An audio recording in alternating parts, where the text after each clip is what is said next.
Hello my dear well wishers and my dear beloved learners, welcome back once again.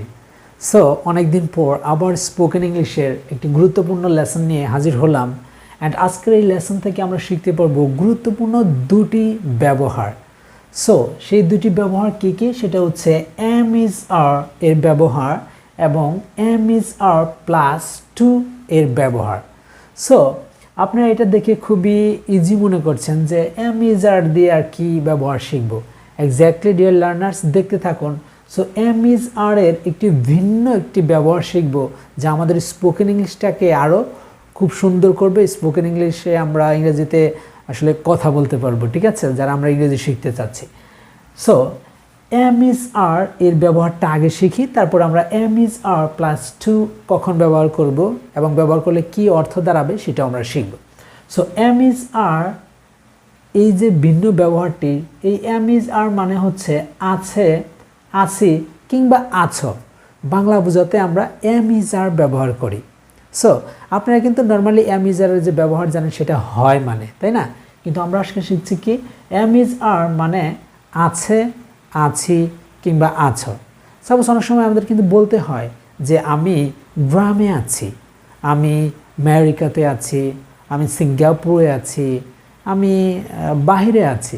এই যে আছি বা তুমি আছো বোঝাতে কিন্তু আমরা এই am is are দিয়ে বাক্য তৈরি করতে পারবো। কেমন দেখা যায়, যেমন আমি যদি বলতে চাই যে আমি আছি, দ্যাট মিন্স আমিটাকে আই, এতটুকু তো আমরা জানি। আই মানে আমি, আর আছি ইংরেজি কি am, exactly. So I am মানে আমি আছি। এখন যদি বলি সে কিংবা তিনি আছে, তার মানে হি অর শি ইজ, সে কিংবা তিনি আছে। এবার যদি বলি তুমি কি আছো, প্রশ্ন করতে যাচ্ছি তুমি কি আছো, তাহলে আমরা বলতে পারি are you in a dash place, that means তুমি কি ডট ডট আছো, দ্যাট মিন্স তুমি কি বাহিরে আছো, বা তুমি কি বাজারে আছো, বা তুমি কি সিঙ্গাপুরে আছো, এটা আমি জানতে চাচ্ছি। তুমি কি সিঙ্গাপুরে আছো, তাহলে আমরা বলতে পারি আর ইউ ইন সিঙ্গাপুর, তুমি কি সিঙ্গাপুরে আছো। আবার অ্যাট আমরা দিয়েছি, ইন কিংবা অ্যাট আমরা ব্যবহার করব। বড় স্থান বোঝাতে আমরা ইন ব্যবহার করব, আর ছোট স্থান বোঝাতে আমরা অ্যাট ব্যবহার করব, ঠিক আছে। আবার অনেক সময় গ্রামে কিংবা বাসায় থাকতে অ্যাট ব্যবহার হয়, সেই জায়গায় আমরা অ্যাট নিব, আর অন্য জায়গায় আমরা বড় কোনো প্লেস হলে সেখানে আমরা ইন ব্যবহার করব। তার মানে তুমি কি কোথাও, এখানে এই ডট ডটে যে কোথাও আছো, এটা যদি প্রশ্ন করতে চাই তখন বলতে পারি আর ইউ ইন সিঙ্গাপুর, তুমি কি সিঙ্গাপুরে আছো। অথবা আমি যদি বলি আর ইউ অ্যাট হোম, তুমি কি বাড়িতে আছো। অ্যাট হোম, হোমের ক্ষেত্রে আবার ইন বলা যাবে না, অ্যাট হোম, তুমি কি বাড়িতে আছো, প্রশ্ন করার ক্ষেত্রে। আর যদি বলো তুমি বাড়িতে আছো, তাহলে ইউ আর অ্যাট হোম, তুমি বাড়িতে আছো, প্রশ্ন না করলে। ওকে, তারা আছে। সো তারা আছে, তারা ইংরেজি কি দেই, এক্স্যাক্টলি দেই আর, তারা আছে। এখন যদি বলি আমরা আছি, তাহলে বলতে পারি উই আর, আমরা আছি। সো ডিয়ার লার্নার্স, এখানে এই যে am is are তিনটি রয়েছে। বর্তমানে কোথাও আমি আছি কিংবা তুমি আছো বা কেউ আছে বোঝাতে আমরা am is are ব্যবহার করব। সো এখন am কার সাথে ব্যবহার করব, is কার সাথে নিব এবং আর কার সাথে নিব ইতিমধ্যে আপনারা শিখে গিয়েছেন। যেমন আই একটি মাত্র সাবজেক্ট, এর সাথে আমরা সবসময় am ব্যবহার করব। আর হি সি যে কোনো ধরনের একটি জিনিস বা একটি নাম এর ক্ষেত্রে আমরা ইজ ব্যবহার করব। হি সি ইজ, অথবা যেমন আমি বলতাম যদি ডেভিড ইজ, ডেভিড আছে। যেমন আমার নাম মুকুল, যদি বলি মুকুল বাড়িতে আছে, তাহলে মুকুল ইজ অ্যাট হোম, মুকুল বাড়িতে আছে। অথবা ইট ইজ, বা অর্থাৎ আমি বোঝাতে চাচ্ছি সাবজেক্ট যদি থার্ড পারসন সিঙ্গুলার নাম্বার হয় তখন এজ হয়, মানে ইজ হবে। হ্যাঁ, আবার ইউ এর সাথে সবসময় আর হয়, এবং দে এবং উই এই দুটা প্লুরাল, একের অধিক, এর সাথে আমরা আর ব্যবহার করব। এই তো ব্যবহার দিয়ে আমরা অনর্গল ইংরেজিতে কথা বলে যাব, বাক্য তৈরি করব। এখন প্রথম যে লিখেছি আমি আছি, তার মানে আই অ্যাম, আমি আছি। এখন আমি বাহিরে আছি, তাহলে কীভাবে হবে, আই অ্যাম আউটসাইড, আমি বাইরে আছি, আই অ্যাম আউটসাইড, আমি বাহিরে আছি। আমি কি বলবো, আমি উত্তরাতে আছি, আই অ্যাম ইন উত্তরা, আমি উত্তরাতে আছি। এখন ইন দিয়ে উত্তরা বোঝাচ্ছি, আমি ধরে নিচ্ছি আমি যেখানে উত্তরটাকে বড় জায়গা আমি মনে করছি। এখন যদি বলি যে আমি ঢাকা উত্তরাতে আছি, তখন কিন্তু ঢাকার চেয়ে উত্তরা কিন্তু ছোট হয়ে গেল, তখন আমাদের ওই ছোট স্থানের আগে অ্যাড দিতে হবে। যেমন আমি যদি বলি আমি ঢাকা উত্তরাতে আছি, তাহলে I am in Dhaka at Uttara, আমি ঢাকা উত্তরাতে আছি। ঠিক আছে, আমি গ্রামে আছি, আই অ্যাম ইন ভিলেজ, আমি গ্রামে আছি, আমি এখন গ্রামে আছি, আই অ্যাম ইন ভিলেজ নাও, আমি এখন গ্রামে আছি। আমি বলি হি অর শি ইজ, মানে সে অথবা তিনি কোথাও আছে, আমি বলবো he or she is in a market, সে কিংবা তিনি একটি বাজারে আছে, বলতে পারি না he or she is in a market, সে একটি বাজারে আছে বলতে পারি। সে কোথাও আছে বোঝাতে আমরা এই ব্যবহার করব। আর প্রশ্ন করার ক্ষেত্রে তো আগেই বলে ফেলেছি।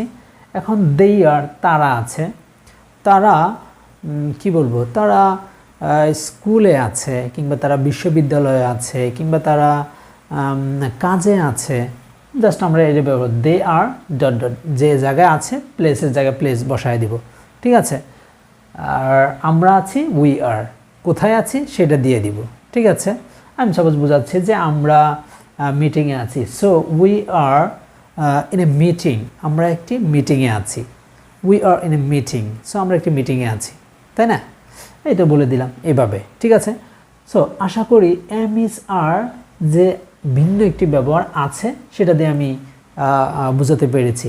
সো এভাবে আপনাদেরকে আরও একাধিক সেন্টেন্স মেকিং করে ডে টু ডে লাইফে প্র্যাকটিস করতে হবে। So let's move on to the next ব্যবহার, আমরা সেটাতে চলে যাব। সেটা হচ্ছে এম ইজ আর। এখন এরপরে যদি আমরা টি ও টু ব্যবহার করি তখন কিন্তু আর আছে বা আছে এরকম হয় না, তখন কি মিনিং হয়ে যায়, কোনো কিছু করতে হয় বোঝাতে। কোনো কিছু করতে হয় বলতে কি, যেমন অনেক সময় বলে থাকি না যে আমাকে দেখাশোনা করতে হয়, আমাকে বাহিরে যেতে হয়, আমাকে আমার সন্তানাদি লালন পালন করতে হয়, আমাকে সংসার দেখাশোনা করতে হয়। এই যে কোনো কিছু করতে হয় তখন আমাদের এম ইজ আর ব্যবহার করে এর সাথে টু ব্যবহার করতে হয়। যেমন আমি লিখে দিয়েছি, যেমন একটি এক্সাম্পল লিখে দিয়েছি, এখানে কোনো কিছু হবে, সাপোজ আমাকে ডট ডট হয়, আমাকে কোনো কিছু সাপোজ করতে হয়, আমাকে এখানে কোনো কিছু করতে হয়, এখানে আমি কিন্তু বুঝিয়ে দিয়েছি কোনো কিছু করতে হয় বোঝাতে। কোনো কিছু করা মানে যে কোনো জিনিস হতে পারে, তার মানে আমি একটা দিয়ে বোঝাচ্ছি আগে আমাকে করতে হয়, তাহলে আমি এটা কীভাবে বাক্য সাজাবো সেটাই তো আমাদের মেন বিষয়। সো আর আমরা তো শিখে গিয়েছি এম কোন সাবজেক্টের সাথে হবে, ইজ কার সাথে হবে এবং আর কার সাথে হবে, আমরা আগেই ব্যবহার শিখে ফেলেছি। এবার তাহলে আমরা শিখি, সাপোজ আমাকে ডট ডট হয়, সাপোজ আমি বলতে চাচ্ছি যে আমাকে কোথাও যেতে হয়, তাহলে আমি বলবো I am to, that means I am is are, এরপরে to, that means I am to, আমাকে ডট ডট হয় এন্ড কি গো টু, আমাকে কোথাও যেতে হয়, টু একটা প্লেস দিলাম সাপোজ, যেমন I am two go to office, আমাকে অফিসে যেতে হয়। I am two go to market, আমাকে বাজারে যেতে হয়। ঠিক আছে, I am two look after, আমাকে দেখাশোনা করতে হয়, বলতে পারি না I am two look after, আমাকে দেখাশোনা করতে হয়। আমি কারে দেখি, আমার সন্তানদেরকে দেখাশোনা করতে হয়, তাহলে বলতে পারি I am two look after my family, suppose বললাম আমার পরিবারকে দেখাশোনা করতে হয়। আর ফ্যামিলি বাদে যদি চিলড্রেন দেই তাও হবে, সন্তানাদিদেরকে দেখাশোনা করতে হয়, লালন পালন করতে হয়। So I am two look after dot dot, আমাকে কাউকে দেখাশোনা করতে হয়। আই অ্যাম টু কুক, আমাকে রান্না করতে হয়, মেয়েরা আছে না, আপুরা অনেককেই কিন্তু রান্না করতে হয়, সংসার সামলাতে হয়, কত কি করতে হয়, এই যে করতে হয় বোঝাতে। So I am to cook, আমাকে রান্না করতে হয়। I am two work hard, আমাকে কঠোর পরিশ্রম করতে হয়, সংসার চালাতে আমাকে কঠোর পরিশ্রম করতে হয়। তাহলে কীভাবে হবে, ঠিক আছে, আমাকে কঠোর পরিশ্রম করতে হয় সংসার চালাতে। ঠিক আছে, I am two work hard, আমাকে কঠোর পরিশ্রম করতে হয়। টু মেনটেন মাই ফ্যামিলি, আমার ফ্যামিলি পরিচালনা করতে বা মেনটেন করতে কঠোর পরিশ্রম করতে হয়, তাই না? So I am two earn মানি, আমাকে টাকা উপার্জন করতে হয়। আই অ্যাম টু আর্ন মানি, আমাকে টাকা উপার্জন করতে হয়, হতে পারে না? এখন যদি বলি এই যে একটা ভাগ দিয়ে দিয়েছি সেটা কি, এখন আমি তো আমাকে দিয়ে করলাম, এখন সাপোজ আমরা বা ইউ বা দে দিয়ে প্র্যাকটিস করি। সাপোজ এই যে তিনটি সাবজেক্ট আমি ইউজ করেছি, ঠিক আছে, 1 2 3, দ্যাট মিন্স উই ইউ দে, এই তিনটি সাবজেক্টের সাথে আপনারা আর ব্যবহার করবেন। যেমন we are to go to office, আমাদেরকে অফিসে যেতে হয়। We are to go to market, আমাদেরকে মার্কেটে যেতে হয়। তাহলে we are to look after, আমাদেরকে দেখাশোনা করতে হয়। উই আর টু কুক, আমাদেরকে রান্না করতে হয়। We are to work hard, আমাদের কঠোর পরিশ্রম করতে হয়। উই আর টু আর্ন মানি, আমাদেরকে টাকা উপার্জন করতে হয়। এখানে আরও অনেক কিছু দেওয়া যাবে, সেটা আপনারা দিয়ে প্র্যাকটিস করে নেবেন অ্যান্ড কমেন্ট সেকশন অবশ্যই জানিয়ে দেবেন। অ্যান্ড ইউ এর সাথে কি হয়, আর হয়। তাহলে you are to go to, তোমাকে যেতে হয় কোথাও। You are to look after, তোমাকে দেখাশোনা করতে হয়। ইউ আর টু কুক, তোমাকে রান্না করতে হয়। You are to work hard, তোমাকে কঠোর পরিশ্রম করতে হয়। You are to earn money, তোমাকে টাকা উপার্জন করতে হয়। Please repeat after me. যদি ইংরেজিতে ইমপ্রুভ করতে চান, just express yourself in a public place, whatever you can, আপনি যেটাই পারেন না কেন সেটাই বলেন। মিস্টেক, ইটস ওকে, মিস্টেক করেন তাহলে আপনি শিখতে পারবেন, ঠিক আছে। মিস্টেক্স, একটা প্রবাদ আছে যে mistakes are prove that you are trying or you are learning something, ঠিক আছে। সো এবার দেয়ের সাথে আর হয়, exactly. So they are to look after, তাদেরকে দেখাশোনা করতে হয়। দে আর টু কুক, তাদেরকে রান্না করতে হয়। দে আর টু ওয়ার্ক হার্ড, তাদের কঠোর পরিশ্রম করতে হয়। দে আর টু আর্ন মানি, তাদেরকে টাকা উপার্জন করতে হয়। দে আর টু মিট মি, তাদের আমাদের সাথে দেখা করতে হয়। তাদেরকে কি হলো, কোনো কিছু পরিচালনা করতে হয়, ম্যানেজ করতে হয় বা মেনটেন করতে হয়, কত কি, তাই না? সো এবার গেল উই ইউ দে দিয়ে ব্যবহার। এবার যদি বলি হি শি ইট, এটা একটা কিন্তু কলাম, ঠিক আছে, এটি একটি কলাম। সেটা কি, হি শি ইট এর সাথে সবসময় ইজ হয়। তাহলে আমরা যদি বলি যে he is two go two, একটা কিছু জায়গা বললাম, তাকে যেতে হয় বা তিনাকে যেতে হয়। আর যদি বলি হি or she is two look after, তাকে দেখাশোনা করতে হয়, বা she is two look after her parents, মেয়েটিকে তার পিতামাতাকে দেখাশোনা করতে হয়, বা তাকে তার পিতামাতাকে দেখাশোনা করতে হয়, হয় না? Exactly. So she is to cook, তাকে রান্না করতে হয়। শি ইজ টু কুক, তাকে রান্না করতে হয়। She is two work hard, তাকে কঠোর পরিশ্রম করতে হয়।